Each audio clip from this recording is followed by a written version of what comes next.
Welcome to the class. Today we are going to discuss about the site-specific recombination. ठीक है, अगले lecture में हमने देखा था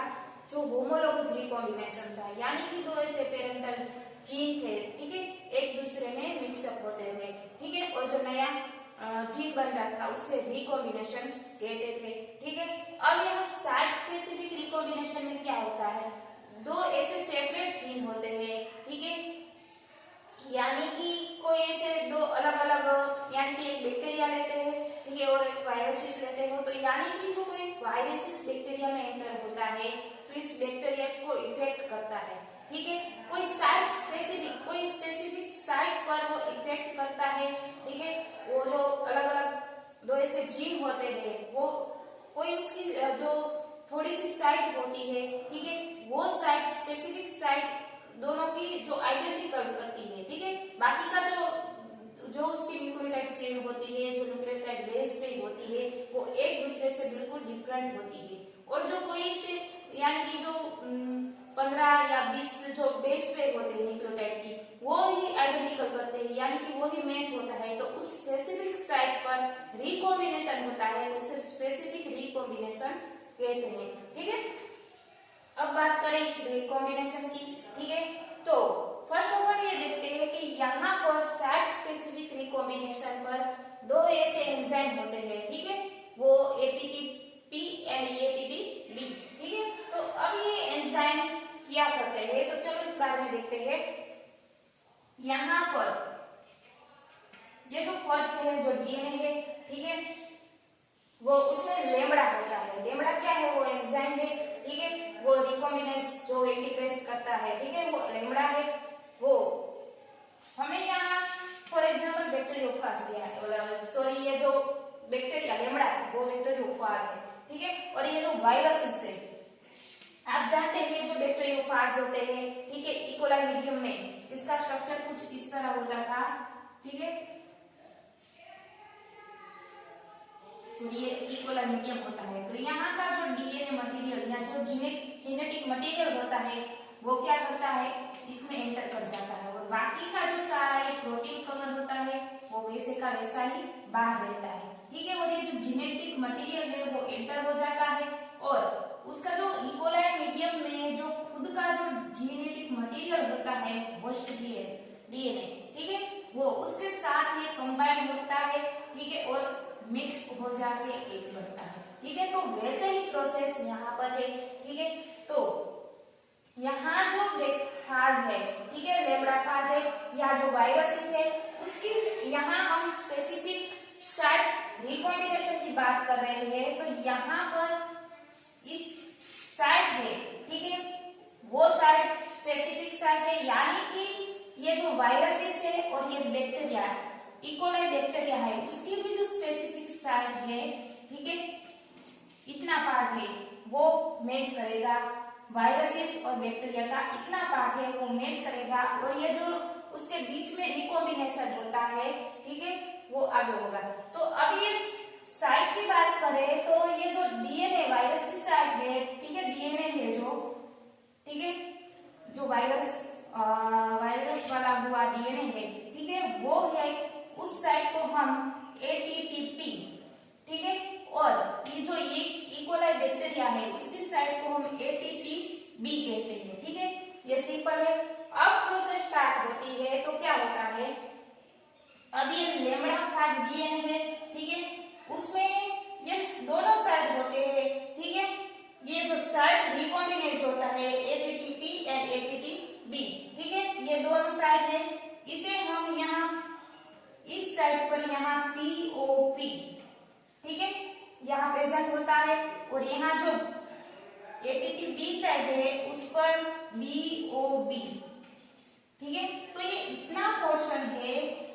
इसे आप यहाँ से स्टार्ट होता है और यहाँ पर खत्म होता है, ठीक है, तो यहाँ पर ये स्टार्ट होता है उसे हम 5 प्राइम कहेंगे, और यहाँ पर ये 3 प्राइम, वैसे ही जो ये इकोलाई है, ठीक है, एस्चेरिचिया कोलाई, तो यहाँ पर भी यहाँ से जो पार्ट स्टार्ट होता है इसे 5 प्राइम, और यहाँ पर जो खत्म होता है उसे 3 प्राइम कहते हैं, ओके, अब ये बात क्लियर हो गई। अब बात करें तो यहाँ पर POP एंड BOB, यहाँ पर ये जो O रीजन होता है, ठीक है, ये जो स्पेसिफिक साइट पर के जो ये बीच वाला O रीजन होता है, यानी कि इसकी न्यूक्लियोटाइड बेस पेयर होती है 12 से लेकर 24 तक न्यूक्लियोटाइड बेस पेयर आइडेंटिकल करता है, यानी कि मैच करता है, ठीक है। तो ये इतना पोर्शन स्पेसिफिक साइट है, तो ये इतना पोर्शन के बीच में रिकॉम्बिनेशन होगा। क्लियर? अब ये जो रिकॉम्बिनेशन होगा इतना पोर्शन पर, तो क्या होगा, इस प्रोसेस को आगे देखते हैं तो इस प्रोसेस को ऐसे स्ट्रक्चर बनाएगा, मतलब कि P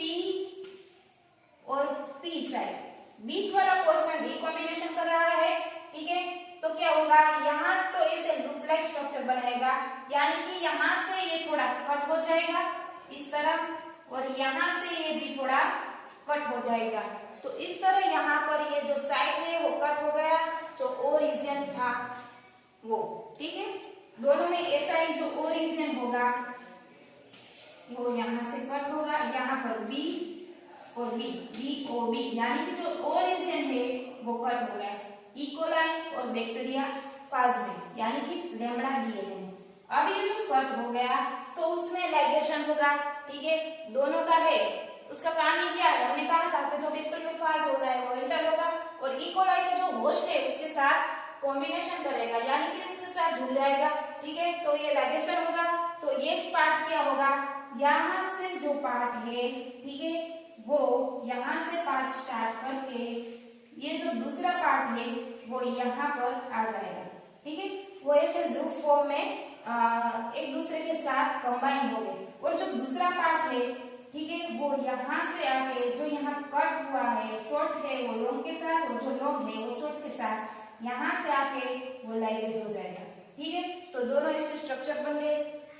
अब ये लूप फॉर्म में होगा तो ये लूप क्या करेगा, ये लूप फिर ओपन हो जाएगा, तो एक ही स्ट्रक्चर बन जाएगा, ठीक है। तो ये जो हाफ पोर्शन होता है वो इकोलाई DNA का होता है, ठीक है, और जो दूसरा हाफ पोर्शन होता है वो लैम्ब्डा DNA का होता है, ठीक है। यानी कि ये जो पार्ट है वो लैम्ब्डा DNA का है, ठीक है, और बाकी का पार्ट है वो DNA का, ठीक है। दोनों का जो रिकॉम्बिनेशन हुआ है, ठीक है। अब यहाँ से पार्ट लैम्ब्डा का है, ठीक है, यानी कि यह जो P साइड है दोनों का जो लास्ट पोर्शन है, और ये जो बीच वाला पार्ट है, ठीक है,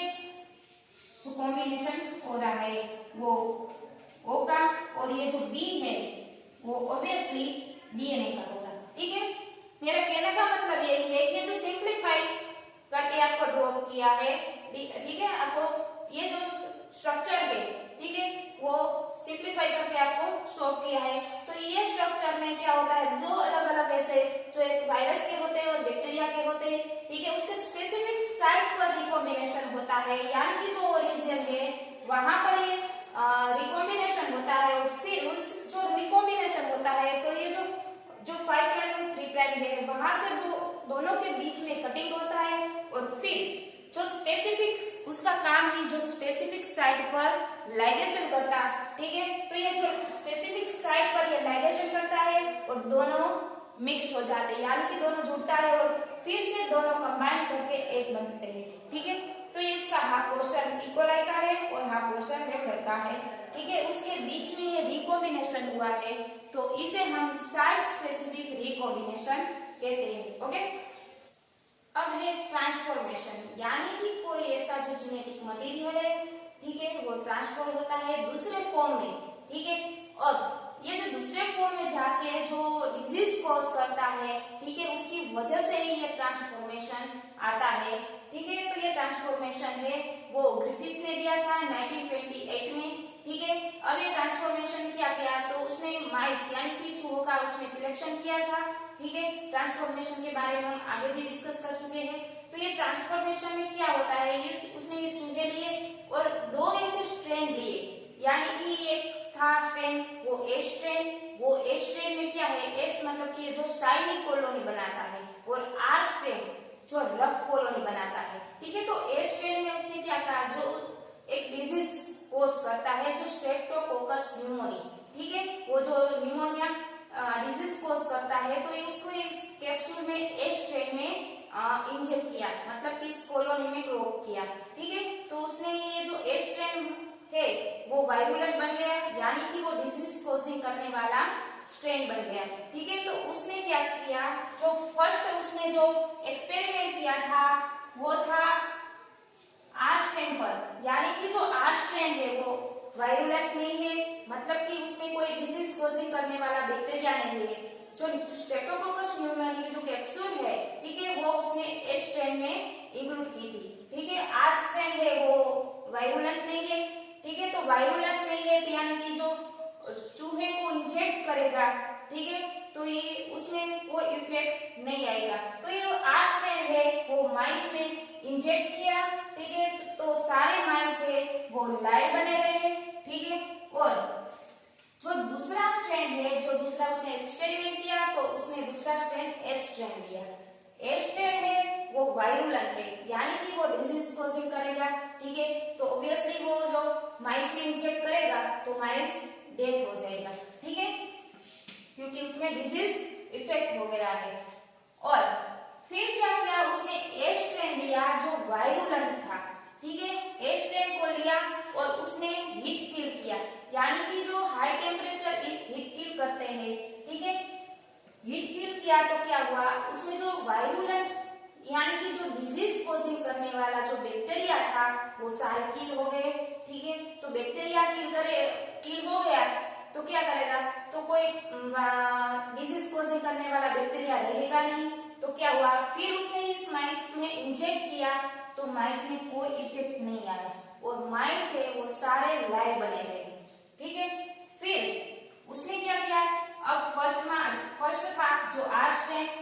वो तो वायरुलेंट नहीं था, और ए स्ट्रेन जो वायरुलेंट है उसमें इंजेक्ट किया तो डेथ बन गया। और फिर ये जो बैक्टीरिया था उसको हीट किल किया तो क्या हुआ, जो बैक्टीरिया था हीट किल हुआ तो सारे माइस थे वो लाइव बने रहे, ठीक है। फिर ये जो ए स्ट्रेन है, ठीक है, ए स्ट्रेन लिया जो हीट किल हुआ था, मतलब कि ये जो बैक्टीरिया डिजीज कॉजिंग करने वाला जो बैक्टीरिया था, ठीक है, उसने हीट किल कर दिया, यानी कि उसमें कोई वायरस यानी कि जो कोई बैक्टीरिया था न्यूमोकोकस जो स्ट्रेप्टोकोकस न्यूमोनी, ठीक है, उस डिजीज करने वाला बैक्टीरिया उसमें था ही नहीं, ठीक है। तो ये हीट किल करके ये जो ए स्ट्रेन लिया और उसके साथ उसने आर स्ट्रेन को भी मिक्स किया। आर स्ट्रेन जो वायरुलेंट नहीं है, ठीक है, और जो डिजीज कॉजिंग नहीं करता, तो इस दोनों को मिक्स किया और फिर माइस में इंजेक्ट किया तो माइस डेथ हो गई। तो जो ये डिफिक्स था, ठीक है, सरप्राइज हुआ ना, क्योंकि ये जो आर स्ट्रेन तो ऑलरेडी वायरुलेंट नहीं है, ठीक है, हमने तो आर स्ट्रेन को यहाँ इंजेक्ट किया था तो माइस में कोई इफेक्ट हुआ ही नहीं था, और जो ए स्ट्रेन था, ठीक है, उसे भी हमने हीट किल किया था और माइस में इंजेक्ट किया था तो माइस भी लाइव बने रहे थे, ठीक है। तो ये दोनों को मिक्सिंग किया तो माइस डेथ कैसे हुए, ठीक है, ये सरप्राइज होने वाली बात है। तो फिर उसने ये ऑब्जर्व किया कि इसकी वजह क्या है। तो अब ये जो डिजीज कॉजिंग करने वाला बैक्टीरिया था, ए स्ट्रेन की बात कर हम, ठीक है, ए स्ट्रेन जो वायरुलेंट है, ठीक है, उसको हमने हीट किल किया। हीट किल करते हैं तो आप जानते हैं कि ये जो उसमें ये जो ए स्ट्रेन है उसका जो ये उसके बीच में ये डीएनए जो जेनेटिक मटेरियल होता है, ठीक है, तो उसको हीट किल किया तो यहाँ जो लेयर है आउट लेयर, ठीक है, वो प्रोटीन का बना होता है, उसके बीच में जेनेटिक मटेरियल होता है, ठीक है। तो इसको जो प्रोटीन है वो क्या होता है, जो हम हीट करते हैं हाई टेम्परेचर पर हीट करते हैं तो प्रोटीन है वो पूरी तरह से डीनेचर हो जाता है, ठीक है, यानी वो खत्म हो गया। लेकिन जो डीएनए है वो स्टेबल रहता है, उसको हीट करके वो उसमें कोई इफेक्ट नहीं आता, ठीक है। तो उसने हीट किल किया तो ये जो प्रोटीन लेयर है वो डीनेचर हो गया। और फिर हम ये फोर्थ एक्सपेरिमेंट की बात करें तो ए स्ट्रेन का जो प्रोटीन लेयर है वो क्या हुआ, डीनेचर हो गया और फिर उसने आर स्ट्रेन के साथ मिला दिया, ठीक है, ये आर स्ट्रेन है उसके साथ हम मिलाते हैं तो ये प्रोटीन का लेयर है और बीच में डीएनए है, ठीक है। अब उसके बीच में इसको हम मिलाते हैं तो क्या होता है, अब ये तो वायुमंडल नहीं है, मतलब कि दोनों मिक्स हो जाएगा तो इसका 0.5% जो आर स्ट्रेंड है, ठीक है, आर स्ट्रेंड है जो वायुमंडल नहीं है, ठीक है, नॉट वायुमंडल। अब ये जो हमने एच स्ट्रैंड का हीट किया हुआ पार्ट है तो उसका जो डीएनए है, ठीक है, वो भी 0.5% होगा, ठीक है, तो ये एच स्ट्रैंड का है। अब हम जानते हैं जो भी उसमें कोई बैक्टीरिया वायरस जो भी डिजीज कॉजिंग करने वाला बैक्टीरिया होता है, ठीक है, उसमें तो यहाँ जो मटेरियल है वो डीएनए में तो पड़ा ही रहेगा, ठीक है। अब क्या होगा, उसमें ये जो होस्ट डीएनए के साथ जुड़ेगा, ठीक है, ये होस्ट डीएनए के साथ जुड़ा तो क्या हुआ, ये जो उसमें डीएनए तो ऑलरेडी डीएनए में जो डिजीज कॉजिंग करने वाला बैक्टीरिया तो पड़ा ही है, ठीक है, क्योंकि उसका प्रोटीन लेयर है वो टूट गया है, लेकिन जो डीएनए हम जानते हैं जो भी हमारे जो डीएनए होते हैं जेनेटिक मटेरियल है, ठीक है, उसमें जो कोई भी डिजीज होता है, ठीक है, तो डिजीज करने वाला बैक्टीरिया उसमें प्रेजेंट होता है। तो ये तो जो डिजीज कॉजिंग करने वाला बैक्टीरिया है जो स्ट्रेप्टोकोकस न्यूमोनी, ये क्या हुआ, ये जो डीएनए है वो साथ लेकर आया, ठीक है, आर फॉर्म में, ठीक है, दोनों का जो मिक्स हुआ तो ये क्या हुआ, ये वायुमंडल बन गया, ठीक है। इतना ये जो डीएनए था वो वायुमंडल था और आर स्ट्रैंड तो अनवायुमंडल है, मतलब कि इसमें कोई डिजीज कॉजिंग वाला बैक्टीरिया नहीं है, लेकिन ये होस्ट डीएनए के साथ जुड़ा तो ये सारा फॉर्म है वायुमंडल बन गया। इसकी वजह से आर स्ट्रैंड के जो डीएनए आया और इससे जो सारे आर स्ट्रैंड है, ठीक है, एच स्ट्रैंड का जो डीएनए है वो इसमें आर स्ट्रैंड में आया और सारा जो पार्ट है, ठीक है, सारा जो डीएनए है उसको वायुमंडल बना देगा।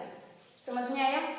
क्योंकि यहाँ से वो ट्रांसफॉर्मेशन लो आता है,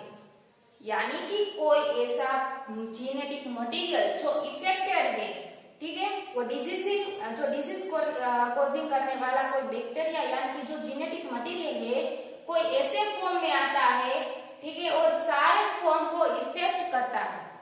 तो जो सारा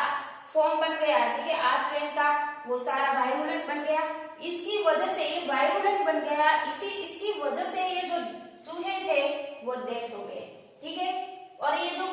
ग्रिफिथ ने ये पब्लिश किया था ट्रांसफॉर्मेशन पेपर उसने पब्लिश किया था, तो कई साइंटिस्ट ऐसे थे इसको मानने को तैयार नहीं थे, वो ऐसे भी कह रहे थे क्योंकि उस वक्त तो पता नहीं था कि डीएनए ही जेनेटिक मटेरियल है या प्रोटीन हो सकता है और आरएनए कुछ भी। तो उसने ये कहा कि ये जो प्रोटीन है, ठीक है, वो भी कुछ पार्टिकल रह गया होगा, उसकी वजह से भी आया होगा। और फिर 1944 में एवरी, मैक्लियोड एंड मैकार्टी, ठीक है, उसकी टीम ने ये ट्रांसफॉर्मेशन पर फिर से एक्सपेरिमेंट किया। हम उसे एवरी और उसके कोवर्कर्स भी कह सकते हैं। तो उसने ये एक्सपेरिमेंट किया और फिर उसने ऑब्जर्व किया कि नहीं, ये डीएनए जो एच स्ट्रैंड से आया था वो एच स्ट्रैंड से आया हुआ डीएनए उसकी वजह से ही ये जो सारा फॉर्म है वो वायुमंडल हो गए, ठीक है, और उसकी वजह से ये जो चूहे थे यानी कि जो माइस थे वो डेथ हो गए, ठीक है। तो ये था ट्रांसफॉर्मेशन, ठीक है। इस प्रोसेस के बारे में हमने जो उसकी मैकेनिज्म है उसके बारे में हम आगे देखेंगे। सो गाइस, इस लेक्चर में बस इतना ही। Thank you so much and keep reading.